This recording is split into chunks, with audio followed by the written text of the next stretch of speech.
अस्सलाम वालेकुम ये जो जी। जिक्र इलाही का नया तरीका निकला था एक, वो तस्बीह फेरना, वो बिल्कुल बिद्दत है और झूठ है।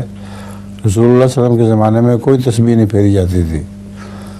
और ऐसे लोग भी देखे हैं हमने, पीर बने हुए, जो तस्बीह फेरते जाते हैं और गंदी गालियाँ भी देते जाते हैं, बहुत बकवास करते जाते हैं और साथ तस्बीह फेर रहे हैं।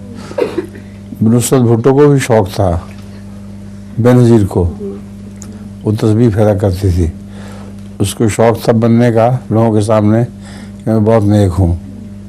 अल्लाह बेहतर जानता वो क्या थी, मगर बहरहाल तस्बीह तो मैंने खुद देखा है, उसको बाहर जलसे में निकली हुई है और हाथ में तस्बीह पकड़ी हुई है।